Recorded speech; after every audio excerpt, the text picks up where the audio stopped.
Assalamualaikum warahmatullahi wabarakatuh.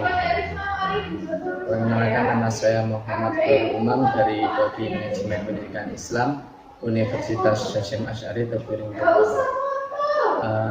Pada kesempatan kali ini saya bersama dengan Bapak Miftahul Rahman selaku wakil kurikulum di MTS atau FIK Bogem. Pada kesempatan kali ini beliau akan menjelaskan tentang beberapa materi tentang administrasi kurikulum.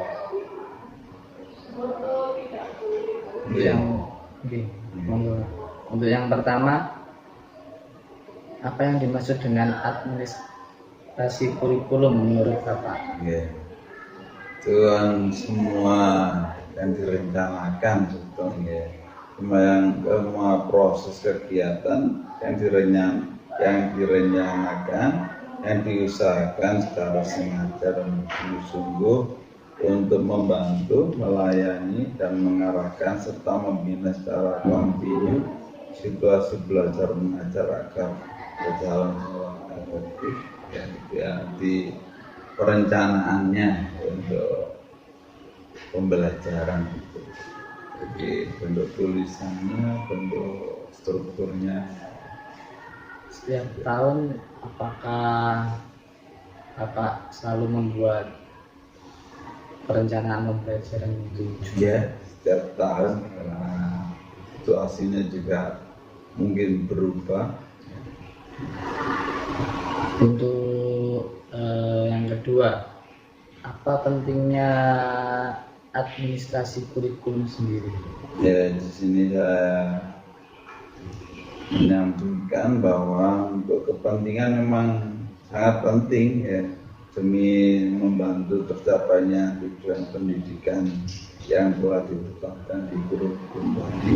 Karena dari awal itu kan kalau ada perencanaan, mengarahnya kan spesifik. Dalam pelaksanaannya itu apakah Bapak selalu mengawasi secara langsung ataupun hanya menerima laporan dari guru-guru gitu? Ya, yang pertama ya mengawasi secara langsung, yang kedua ya jelas dari keluhan-keluhan atau masukan dari guru-guru, dari teman-teman, kemudian dari anak-anak juga. Ini pembelajaran kan arahnya ke anaknya, biar anaknya berhasil. Nah, kalaupun ketika anak-anak merasa ada keluhan dari guru, itu langsung laporan ke Bapak ataupun gimana? Biasanya yang pertama itu biasanya ke wali kelasnya, dan memang yang lebih dekat dari anak-anak kan wali kelas. Yang kedua mungkin BP atau mungkin sarana itu apa? Kesiswaan. Jadi kita tiap bulan kan ada rapat, nah itu adalah bentuk-bentuk untuk menyampaikan keluhan-keluhan di antaranya dari anak-anak itu. Bagaimana kita bisa menyelesaikan permasalahan itu, bisa memperoleh hasil yang lebih baik lah. Langkah yang dengan ambil ketika tahu ada guru yang menjadi keluhan anak-anak. Ya kita lihat dulu ya, kita nggak langsung ke gurunya ya, kita lihat dulu situasinya bagaimana. Kadang-kadang guru itu memang situasi ya, tergantung juga ke situasi kondisinya gurunya bagaimana. Kalau memang sesuai dengan apa yang disampaikan siswa ya, kita mungkin ada ya kita sampaikan ke guru tersebut. bagaimana baiknya gitu. Paling tidak itu ada respon lah, ada respon dari anak, kita respon lagi ke guru yang bersangkutan. Dalam kesehariannya nih ya, Pak, dalam menjalankan kegiatan administrasi kurikulum, kecuali dalam rancangan pembelajaran, seperti ekstrakurikuler itu, menjalankannya seperti apa? Untuk ekstra itu memang ekstra kan namanya di luar ya. Jadi biasanya memang terjadwal, tapi pelaksanaannya juga di luar jam KPM. Biasanya sore, yang paling banyak itu sore. Dan hari libur, hari Jumat biasanya. Yang pertama itu sore, yang kedua itu hari liburnya, itu hari Jumat. Terus untuk yang menjadi tanggung, yang Anda pegangi sebagai penanggung jawab sebagai ekstrakurikuler itu siapa saja?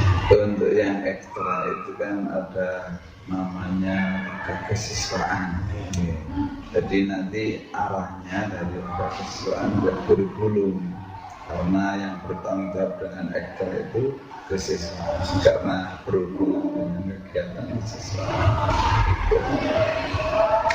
Terus nih, di dalam mengembangkan kurikulum, apa saja yang Anda perlu diperhatikan? Ya, ini memang banyak ya.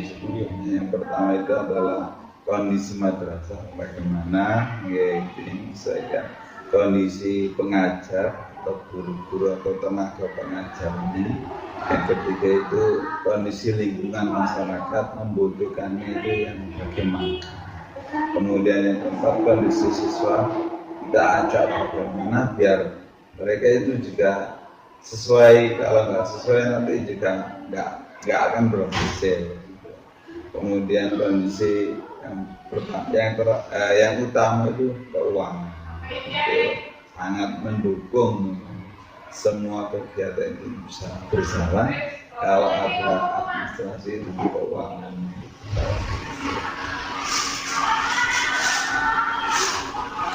Terus apa saja yang perlu diperhatikan ketika pelaksanaan kurikulum dalam ATM sehari-hari? Ya banyak semua faktor ini. Jadi ya itu tadi hampir sama sebetulnya untuk pelaksanaan hal-hal yang sesuaikan dengan kurikulum ya itu sama, itu kondisi madrasah, kondisi pengajar sesuai. Terus menurut jenengan bagaimana sistem administrasi di madrasah itu? Saya kira itu hampir sama ya. Ini ada beberapa langkah yang disampaikan, sebetulnya ada 8 langkah ini. Yang pertama, memahami kebutuhan madrasah sesuai dengan kebutuhan madrasah. Di sini karena lingkungan pondok ya, kita sesuaikan dengan pondok keagamaan. Yang kedua, dengan madrasah ini bagaimana maunya. Yang ketiga ini adalah kita lihat bakat dari siswa, biar siswa itu bakatnya tersalurkan. Kemudian yang keempat ini ya kita perbaiki ya kegiatan belajar mengajar yang kurang-kurang. Kita makanya tiap ada pertemuan kita sampaikan keluhan-keluhan itu.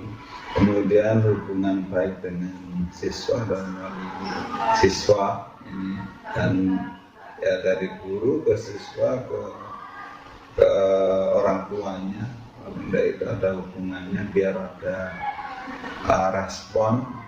Kita ada, kalau ada permasalahan siswa itu paling kita nggak ketinggalan lah, bisa menyikapi. Kemudian dukungan dari semua pihak, di antaranya ada semacam BPL ini, masalah. Ini apa langkah awal yang Bapak ambil dalam mungkin inovasi untuk memajukan madrasah ini, terutama di kurikulumnya? Sebetulnya inovasi itu melihat keadaan. Jadi kita nggak bisa memaksakan sesuatu keinginan kita kalau tidak ada dukungan dari Islam. Jadi sebetulnya masalah inovasi itu yang menyesuaikan. Bagus inovasi, tapi kalau inovasinya itu nggak didukung atau nggak ada respon dari semua pihak, ya tidak akan. Untuk mendapatkan respon-respon seperti itu mungkin Bapak ada strategi ataupun cara tersendiri? Untuk sementara ini ya kita gali bersama-sama. Karena kita tim ya, dan tim itu memang bersama-sama. Tidak bisa kita kepentingan sendiri, kita punya keinginan sendiri, yang lain tidak bisa mendukung, nggak bisa, itu nggak bisa jalan. Jadi ya memang harus bersama-sama. Enaknya kan enten ya Pak, dari kepala sekolah turun ke wakil-wakilnya, pertama salah satu dengan wakil bagian kurikulum dan yang lainnya. Terus menurut jenengan bagaimana tugas dari seorang kepala sekolah dalam menangani kurikulum juga? Kita ikut andil. Jelas, karena kalau sekolah kan harus memahami semua permasalahan di sekolah. Jadi memang tupoksi dari kepala sekolah itu keseluruhan juga mumpuni. Jadi walaupun menyerahkan kurikulum, tetap kepala sekolah itu harus ikut dalam masuk dalam kurikulum itu sendiri. Jadi tupoksi itu sudah ada rambu-rambu, tugas pokok fungsi dari semua tenaga, mulai dari kepala sampai dengan bagian tata usaha. Terus ini mungkin luar pembahasan gitu.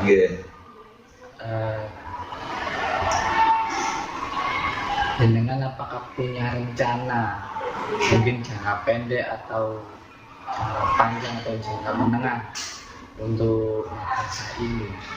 Sebetulnya ada, sebetulnya ada.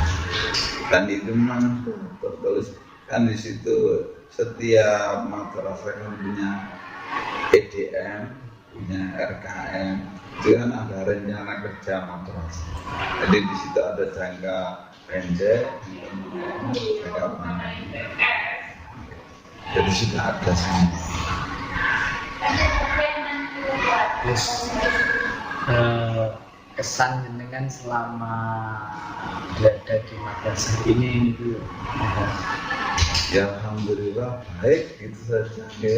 Ya bisa berjalan dengan lancar. Untuk keberlangsungan alhamdulillah sesuai, paling tidak itu ya sesuai dengan keinginan, sesuai dengan keinginan bersama.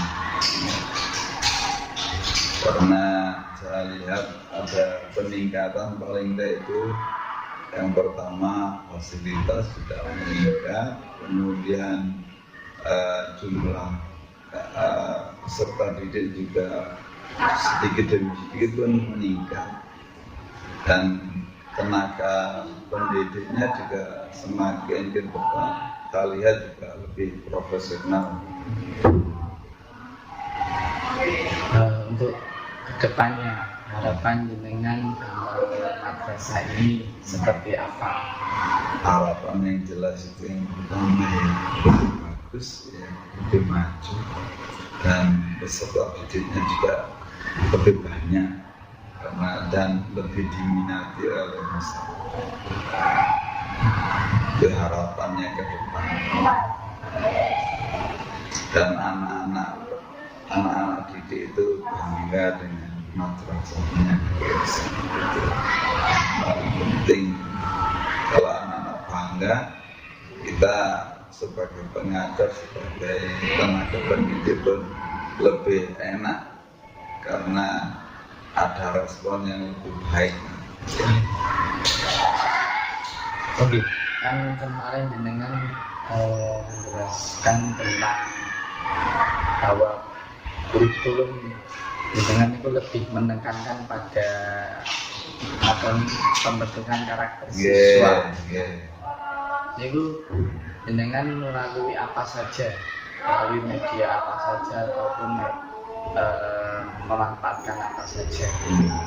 Yang pertama itu kan waktu. Yang pertama itu mulai pagi kita bentuk dengan kondisi anak-anak itu terbiasa dengan pertama mungkin seperti sholat duha berjamaah, dan anak-anak jadi terbiasa. Walaupun mungkin di rumah belum, paling tidak itu di sekolah itu terbiasa. Yang kedua, dibiasakan disiplin berbaris, karena berbaris juga merupakan penanaman untuk kedisiplinan. Itu paling tidak anak-anak itu bisa diarahkan waktu seperti itu. Yang kedua, diajak berdoa dan menambah. Yang pertama kemampuan berdoa, yang kedua itu paling tidak kita itu terbiasa dengan mendekatkan diri kepada Allah.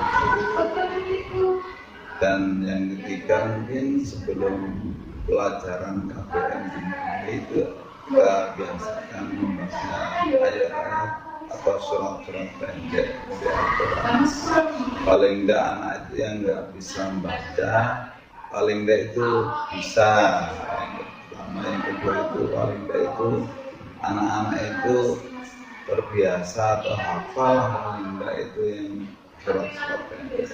Sehingga paling tidak ya dengan seperti itu mungkin ya Allah memberikan kemudahan yang pertama, yang kedua mungkin ya paling tidak itu ilmu yang diperolehnya lebih banyak. Harapan